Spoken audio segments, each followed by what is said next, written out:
علمی و تحقیقی مجلس نمبر 17 میں۔ اگلا سوال ہے، کیا آنکھیں بند کر کے نماز پڑھنا جائز ہے؟ بعض اہل حدیث علماء اس کو بدعت کہتے ہیں، آپ کا اس حوالے سے کیا موقف ہے؟ شیخ زبیلی زئی رحمہ اللہ کا موقف بھی بتا دیں۔ میرے بھائی، شیخ زبیلی زئی رحمہ اللہ کا موقف جو ہے وہ آلریڈی کوسچن آنسر سیشن 3-4 مجھ سے ریکارڈ ہوئے ہیں ان کے، اس میں جو 2010 والی ریکارڈنگ ہے نا، مارچ والی، اس میں انہوں نے بتایا کہ ان کے نزدیک یہ جائز ہے۔ جو لوگ اسے نجائز کہتے ہیں ان کے پاس کوئی دلیل نہیں ہے، سوائے اس کے کہ وہ کہتے ہیں کہ نبی صلی اللہ علیہ وآلہ وسلم آنکھیں کھول کر نماز پڑھتے تھے، کیونکہ صحیح بخاری میں آتا ہے کہ نبی علیہ السلام ایک دفعہ نماز پڑھ رہے تھے تو سامنے ایک ایسی کوئی پردہ تھا جس کے اوپر کوئی نقش و نگار بنے ہوئے تھے، تو نبی علیہ السلام نے وفات کے بعد یعنی سلام پھیرنے کے بعد سیدہ عائشہ سے فرمایا کہ یہ تم اس کو چینج کر دو، اس نے نماز میں مجھے مشغول کر دیا۔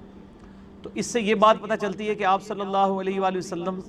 یعنی آنکھیں کھول کے نماز پڑھتے ہیں۔ اسی طریقے سے بخاری مسلم میں ایسی حدیث بھی ملتی ہیں کہ اگر نماز کے دوران کوئی موذی جانور آ جائے تو آپ اس کو مار سکتے ہیں۔ ظاہر ہے موذی جانور کو اسی وقت ماریں گے جب آپ کی آنکھیں کھلی ہوئی ہوں گی، لیکن اس کے برعکس اگر آپ کسی ایسی جگہ پہ نماز پڑھ رہے ہیں جہاں پہ اندھیرا ہی اتنا ہے کہ آپ آنکھیں کھولیں یا بند کریں وہ برابر ہی ہے، تو وہاں پہ تو اینڈ رزلٹ وہی رہے گا۔ اس کے ثبوت میں بخاری اور مسلم کی وہ حدیث ہے کہ ام عائشہ کہتی ہیں کہ حجرہ تنگ تھا، نبی صلی اللہ علیہ وآلہ وسلم جب رات کو اٹھ کے نماز پڑھا کرتے تھے تو ہمارے گھروں میں دیے بھی نہیں ہوا کرتے تھے ان دنوں میں، یعنی غربت بہت زیادہ تھی۔ تو جب آپ سجدے میں جانے لگتے تو میرے پاؤں کو ٹو دیتے، میں اپنے پاؤں سمیٹ لیتی تو آپ نماز کے سجدے میں جاتے، جب آپ قیام کی طرف واپس جاتے تھے پاؤں سیدھے کر لیتے۔ یعنی سیدہ عائشہ بالکل پاس سامنے لیٹی ہیں، ان کو یہ نہیں پتا چلتا تھا کہ نبی علیہ السلام ابھی سجدے میں جانے والے ہیں، ورنہ اگر دیکھ رہی ہوں تو پتہ چل جائے۔ اس میں الفاظ ہیں کہ دیے نہیں ہوتے تھے ان دنوں، اتنے گھپ اندھیرے میں بھی آپ صلی اللہ علیہ وآلہ وسلم نے نماز پڑھی ہے۔